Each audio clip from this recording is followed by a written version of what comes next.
नमस्कार, वंदे मातरम। मैं आपका भाई Deepak Raghav, holistic farming coach, trainer and consultant आपका स्वागत करता हूं अपने यूट्यूब चैनल हॉलिस्टिक फार्मिंग पर। आज का हमारा विषय है लॉकडाउन मॉडल 2। फार्मिंग की प्लानिंग कैसे करें, क्योंकि बहुत सारे लोगों के मुझे फ़ोन आ रहे हैं जो कॉरपोरेट्स में काम करते हैं या उन्होंने रिटायरमेंट ली है। अब वो सोच रहे हैं कि कृषि की तरफ जाएं और उनके फ़ोन आते हैं कि हम सबसे पहले क्या प्लानिंग करें, कैसे प्लानिंग करें। तो आज का हमारा पार्ट है कि अपने फार्म की, अपने खेत की, अपने फील्ड की कैसे उसको प्लानिंग करें। तो सभी भाइयों से मैं कहना चाहूँगा, सबसे पहले तो उनका एक गोल क्लियर होना चाहिए। अगर गोल क्लियर नहीं है तो वो सारा का सारा पैसा नुकसान करने वाले हैं, डुबोने वाले हैं और उनको एक बहुत बड़ा नुकसान झेलना पड़ेगा। और मैं ये नहीं चाहता कि वो एक बहुत बड़ा नुकसान झेलें। इसीलिए गोल उनका क्लियर होना चाहिए कि वो करना क्या चाहते हैं। आयुर्वेदिक सेंटर बनाना चाहते हैं, ट्रेनिंग सेंटर बनाना चाहते हैं, योगा सेंटर बनाना चाहते हैं, फार्मिंग का मॉड्यूल बनाना चाहते हैं, कमर्शियल लेवल पर लेके जाना लेना चाहते हैं, क्या करना चाहते हैं। जो भी वो करें, वन एलिमेंट मैनी फंक्शन होना चाहिए कि भाई एक ही चीज़ से बहुत सारी चीज़ें हो सकें। इस चीज़ का वो विशेष ध्यान रखें। ऐसे भाई जो भी प्लानिंग कर रहे हैं वो क्या करें, एक साइकिल लें, घर से बाहर जाएं, डायरी पेन लें और अपने खेत पे बैठ के जाएं और वहाँ पे 5 चीज़ें नोट डाउन करें कि उनकी सन डायरेक्शन क्या है, वहाँ पे विंड डायरेक्शन क्या है, सन का मतलब सन कैसे घूमता है ना, कि कितने बजे कहाँ पे धूप रहती है, नहीं रहती है। फिर वहाँ पे पानी की क्या है ना, अगर वहाँ कोई फायर वायर का तो नहीं है, कोई आसपास कंपनी तो नहीं है जिससे आग लगने का खतरा हो, कोई वाइल्ड एनिमल तो नहीं है जैसे कहीं बंदर का प्रकोप है, कहीं हाथी का प्रकोप है, इस तरह की कोई समस्या तो नहीं है। इन 4-5 चीज़ों का ध्यान रखेंगे। और जब ये चीज़ जब ध्यान रखेंगे, उसको लिखेंगे, एक छोटा सा मैप बना लेंगे सब भाई।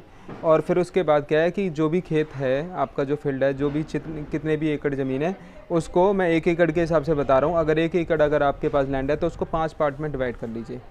5 पार्ट में डिवाइड करने के लिए सबसे पहले आपको ये देखना है, जैसे मैंने आपको बताया था कि हमारी नेचुरल फार्मिंग की ट्रेनिंग की उसी व्यक्ति को समझ में आएगी जिसको मिशन डीपॉपुलेशन समझ में आएगा, न्यू वर्ल्ड ऑर्डर को समझ में आएगा। क्योंकि ये जो हम लॉकडाउन मॉडल बना रहे हैं वो न्यू वर्ल्ड ऑर्डर को देखते हुए बना रहे हैं, 2030 का जो प्लान है उसको देखते हुए बना रहे हैं। तो आप ये नहीं सुनेंगे तो आपको हमारी प्लानिंग समझ में नहीं आएगी। तो आप सबसे पहले 5 पार्ट में अपने खेत को डिवाइड करेंगे। अगर 1 एकड़ का है तो जोन 0 मतलब जोन के हिसाब से बांट देंगे, ABCD कुछ बांट सकते हैं, कुछ भी नाम दे सकते हैं। तो जोन 0 में आप देखेंगे कि आप कहाँ पे रहेंगे। आप पहले अपनी जगह देखिए कि आप कहाँ पे रहेंगे और आपके जो पशु हैं जिसको भी आप पालेंगे वो कहाँ रहेंगे। फिर उसके बाद आता है जोन 1, है ना, या पार्ट 1 आता है कि आपका मतलब आप एक होम गार्डन आपका होना चाहिए, नर्सरी है, या जो टूल्स होंगे जो आप उपयोग करेंगे कृषि में वो कहाँ पे रखेंगे। फिर आपका नंबर 2 पे आता है कि जब अगर एनिमल रखेंगे तो उसको ग्रेजिंग के लिए भी चाहिए, चरने के लिए भी चाहिए वो, है ना। और मधुमक्खी है और आपके और भी कुछ बर्ड्स कुछ रखना चाहते हैं, या अगर डॉग रखना चाहते हैं तो उसकी प्लानिंग कि वो उनको कहाँ पे रखा जाएगा। फिर 3 में आएंगे, फिर आप ये देखेंगे कि आपको कौन कौन सी क्रॉप लगानी है, क्रॉप का एक फील्ड तय करेंगे और जो फार्मिंग में टूल्स उपयोग होते हैं वो कहाँ पे रखेंगे। जैसे कि अगर आप हल से जुताई करके खेती करेंगे तो वो कहाँ रखेंगे। ट्रैक्टर तो हम अलाउड नहीं करते क्योंकि हमारे खेती में ट्रैक्टर की आवश्यकता ही नहीं है, कैंचुए ही वो काम करते हैं। और हल और 0 ट्रेलेज का जो ज़माना आने वाला है उसके लिए हल अच्छा ही काम करेगा। तो वो सब कहाँ पे रखेंगे ये प्लानिंग करें। जोन नंबर 4 है कि फ्रूट फॉरेस्ट या फूड फॉरेस्ट कहाँ पे लगाएं, फ्रूट ऑर्चिड कहाँ पे लगाएं, इसकी प्लानिंग करें। फिर उसके बाद आता है कि जोन 5 की कि जो भी आपके आसपास, जैसे अगर बंदरों का प्रकोप है तो हम ऐसा क्या करें कि बंदर ना आए, तो हम उनको ऐसे फ्रूट लगा दें वहाँ पे चारों तरफ बाउंड्री पे कि वो वहीं से खाएं, वहाँ से ही बाहर निकल जाएं, है ना। कोई भी जैसे कोई जंगली पशु या पक्षी कुछ भी होता है वो वहीं पे खाएं, वहीं पे निकल जाएं। और हमें उनकी आवश्यकता भी है क्योंकि खेती वही करते हैं, तो वो पेड़ों पे मतलब बैठे हैं, वहीं पे आनंद लें। उनके लिए एक जगह होनी चाहिए स्पेशल, आपको एक जगह उनके लिए बनानी चाहिए। ये हमारा इथिक्स और ये हमारे प्रिंसिपल कहते हैं नेचुरल फार्मिंग के। अच्छा, उसके बाद प्लानिंग करनी है कि अगर आप बायोगैस प्लांट कहाँ पे बनाएंगे, जो गोबर है, गाय है, उसका क्या उपयोग करेंगे, गोबर गैस प्लांट होना चाहिए। फिर आपका जो किचन वेस्ट है उसकी कैसे प्लानिंग करनी है वो भी इसमें आप थोड़ा सोचिए, हम भी आपकी मदद करेंगे। सोलर पैनल कहाँ पे लगाएंगे। सीड बैंक जो सबसे इम्पोर्टेंट पार्ट है इस हमारे मॉडल का, सीड बैंक, ताकि आपको विदेशी कंपनियों पे निर्भर ना होना पड़े। क्योंकि न्यू वर्ल्ड ऑर्डर यही चाहता है कि हाइब्रिड और GMO उपयोग करें, लोग बाग नपुंसक हो जाएं और हमेशा बीज के लिए हमारे पास रहें। तो उनको अपने घर से कभी ना कभी बाहर निकलना पड़ेगा, जैसे ही वो बाहर निकलेंगे तो हम उनको अपना शिकार बना लेंगे, है ना। अगर आपके पास सीड बैंक होगी तो आप हमेशा बीज बनाते रहेंगे, पौधे बनाते रहेंगे, फसल उगाते रहेंगे, सेल्फ इंडिपेंडेंट हो जाएंगे, आत्मनिर्भर बन जाएंगे। इसीलिए इस मॉडल को हमने आत्मनिर्भर मॉडल भी का नाम भी दिया है। फिर आप हमेशा जब भी आप ऐसी प्लानिंग करें, एक आयुर्वेदिक किट और एक होम्योपैथिक किट हमेशा रखें।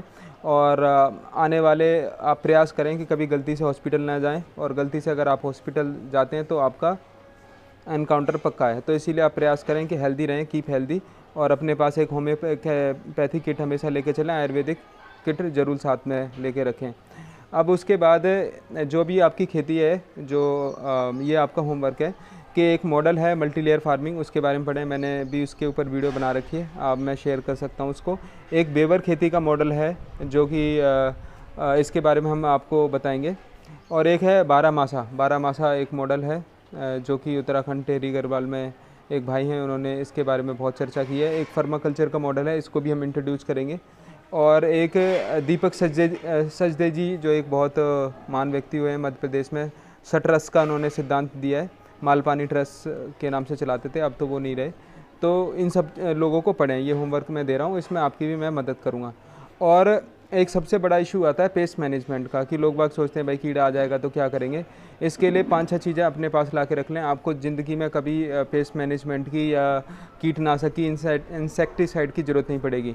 आप अपने पास गेंदा रख लें लाके, गेंदे का बीज, देसी गेंदे का बीज, धनिए का बीज रख लें, करौंदा रख लें, सूरजमुखी रख लें, सरसों का बीज रख लें, नीम रख लें, लेमन ग्रास रख लें और खस रख लें। अगर ये चीज़ आपके खेत में है ना, तो आप जब तक भी ज़िंदा रहेंगे, आपकी जितनी पीढ़ियाँ रहेंगी, आपको कभी पेस्टिसाइड की कोई आवश्यकता नहीं पड़ेगी, कोई इंसेक्टिसाइड की ज़रूरत नहीं पड़ेगी। कभी आपके खेत में कोई टिड्डी आ गई, कोई सांप आ गया, कोई इस तरह की कोई भी समस्या नहीं आएगी, क्योंकि ये सारी चीज़ों को मैनेज करते हैं, है ना। कि पड़ोसी केमिकल फार्मिंग कर रहे हैं, आप नेचुरल फार्मिंग कर रहे हैं, ये अगर आपके पास चीज़ें हैं तो इन सारे प्रश्नों के उत्तर ख़त्म हो जाते हैं। तो ये चीज़ें ज़रूर रखें जो मैंने बताई है। तो गंभीर चिंतन करें। अब हम आपको बहुत जल्दी ही कोर्स इंट्रोड्यूस करने वाले हैं, जब तक आप ये लॉकडाउन मॉडल की अपनी प्रिपरेशन करते रहें। नमस्कार, वंदे मातरम।